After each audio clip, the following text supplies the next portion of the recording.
Welcome to Good Day AWWA. Here's your host, David LaFrance, CEO of the American Waterworks Association. Welcome to Good Day AWWA. Marisa Tricas is my guest this morning. She is the Government Relations Administrator for Roseville, California. Let's have some breakfast, learn about Marisa, and her thoughts as being a rising young professional in the water business. Marisa, thank you for joining me. Good morning, David. Thank you for having me here today. Yeah, I'm glad that you could make it. So, Marisa, you can see we have sort of a Hawaiian theme here for you. I love the leis. Special for you.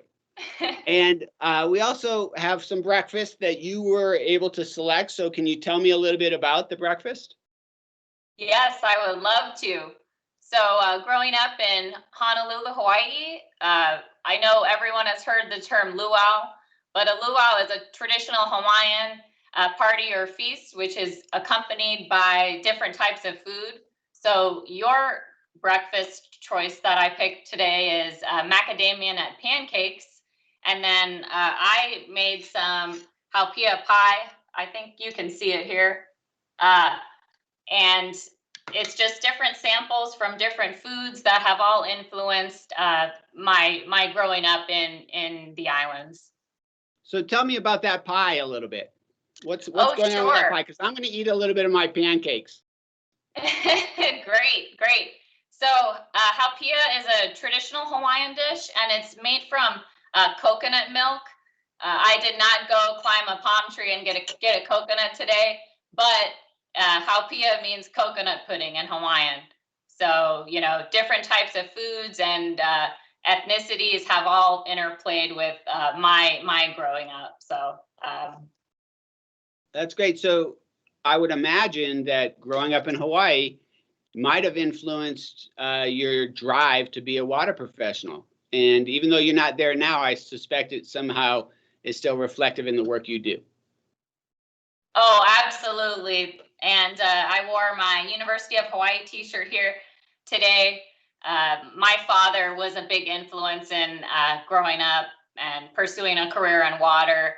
He's a marine biologist, and he's the director of the marine biology department at the University of Hawaii. So he helped create that major actually at the University of Hawaii, and then, you know, going out on boats and fishing, and but also, you know, with him as a big influence, seeing the destruction that the humans have done to the coral reefs really helped impact and, you know, guide me into going into water. So I've always been interested from a very young age.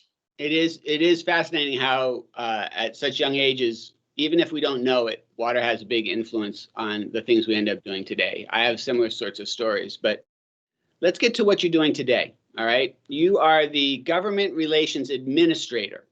And I imagine your desk is full of lots of pieces of paper. Maybe you're really good at keeping it all electronic. I'm not sure. But tell me what the biggest projects are you're working on and why those are important to the people that you serve.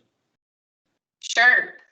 So there's a couple projects that I'm working on, but the ones that I wanted to highlight today are expanding our ASR program.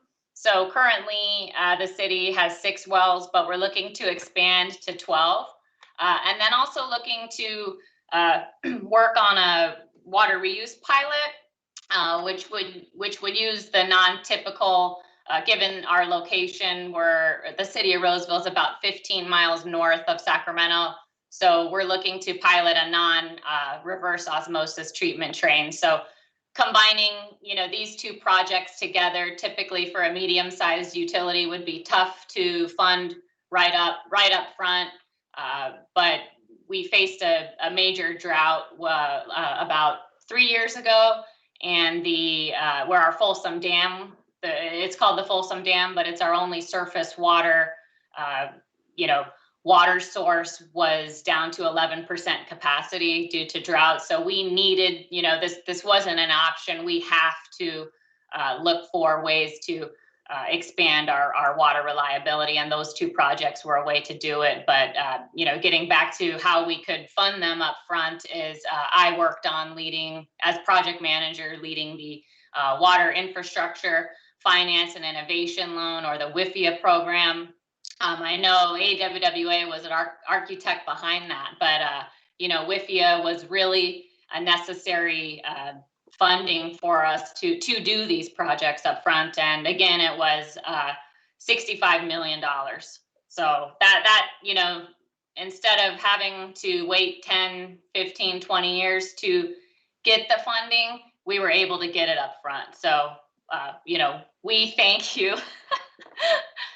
And also EPA. Yeah. Well, that's excellent. That is a big project. It will change the water supply picture for your customers, and I'm glad that the WIFIA funding is helpful for you.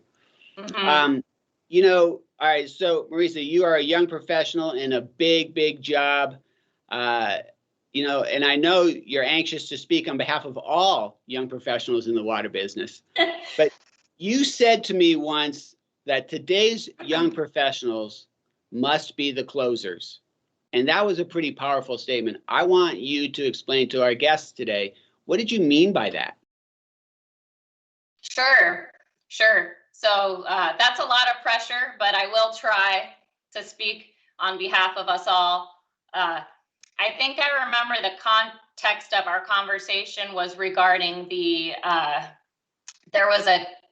it was when I was working at EPA in the Office of Groundwater and Drinking Water, and I had overheard one of my mentors at the time. He actually had been at EPA long enough to where he wrote language into the Safe Drinking Water Act. So he was an old timer there, I guess, if you would consider that. A legend. Yes, he was. Thank you. He was a legend. And he was arguing, and it was all good banter, but he was in a very intense discussion with another microbiologist there about log removal and their differences on one log. And I was sort of listening and watching it go back and forth, and I remember saying, wait, guys, you guys had been working on rivers that were on fire decades ago, and now we're arguing about a log removal.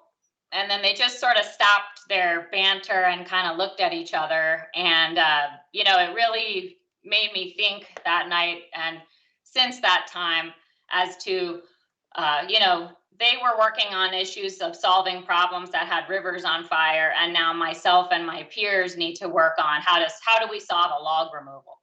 So that's sort of what I meant by today's YPs must be the closers, because is closing, or maybe just even talking about that, because is closing, are closing these issues getting to zero, or are closing these issues, beyond that, maybe getting, that's sort of what I meant about that. So you and the other young professional leaders, as you become legends, right? You've got a pretty big lift in front of you, and so I'm glad that you're thinking that way. That's a really profound way of thinking. Can you mentioned that you got to work with some great people. So who's been the greatest influence on your career? Sure. So I would probably, during that time in groundwater and drinking water, I remember one particular month, I had been working with many people at EPA in the Office of Groundwater and Drinking Water. One in particular was when I worked for Peter Gravatt as the acting special assistant, and then also communications director in a detail capacity. And, 1 month I recall was particularly busy, where we were working on updates to lead and copper rule, in addition to finalizing a lot of the lead service line replacement with the, the unfortunate Flint issue. And, in addition to that, working on a public meeting and preparing for perchlorate, and then of course beginning internal discussions on the PFOA PFOS initiative. So in that one particular month, I remember Hurricane Harvey, Irma, and Maria also. So I think that at that time, what was a standout moment in my career where I personally remembered learning how that the magnitude of that and still keeping your cool, and also for public service is something that has forever stood with me. So that's why I would say he is one of my biggest influences on my career. Yeah, Peter's a great mentor to so many of us, so I can understand exactly why you selected him. All right, so Marisa, we're starting to run short on time here, but I have two real quick questions for you. So you're a super busy person, and my question is, how do you keep balance in your life by being such a busy person? Sure. Well, I just finished my first year of law school. So last year, so last year was extraordinarily busy. But I would probably say making sure to prioritize fun and, good time management. My girlfriends and I are planning a backpacking trip to explore the Tahoe area coming from DC. There were hikes, but, not kind of like the Tahoe, the beauty of Tahoe and the redwoods. So I'm definitely looking to plan, of course, way in advance, some social trips. So that's how I'm best handling it now. So you are able to be as busy as you are, as professional as you are, and have this sort of balance. That's excellent. I try. And did you ever hike across Haleakala while growing up in Hawaii?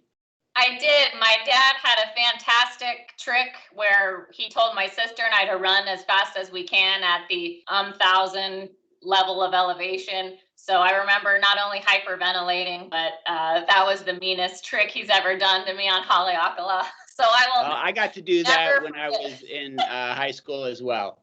Right, hike across Haleakala. So Marisa, last question for you. I want you to look into your crystal ball, and I want you to tell our audience today about how in a decade, what your generation will be doing to lead water differently than the generations from the past. Sure. That's a really great question. Last week, actually, in California, the governor declared another drought emergency for dozens of counties across the state.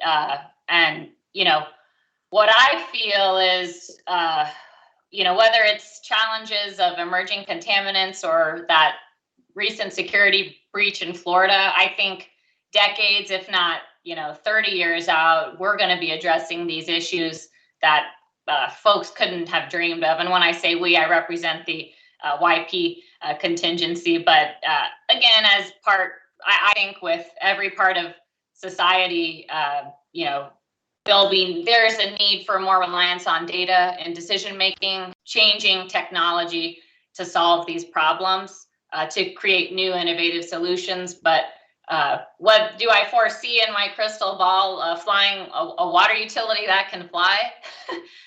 Probably not. But even if that's the case a decade later, I think from working with folks like you, Peter, I think learning how to lead will not change, even if the technologies do. So thankfully, my predecessors and mentors have prepared us very well to lead and for these moments.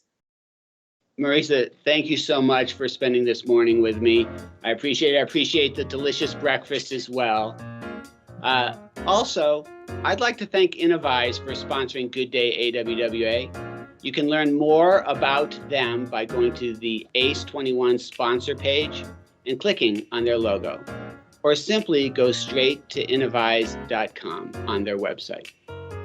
I hope you all will join me tomorrow with the next episode of Good Day AWWA. We'll have breakfast with author Seth Siegel, and we'll talk about his new book and the importance of living a life of value and meaning. Coming up next at ACE21 All Virtual is a fireside chat with Radhika Fox. Assistant Administrator for the U.S. EPA. Goodbye and have a great day, everybody. Good day, AWWA.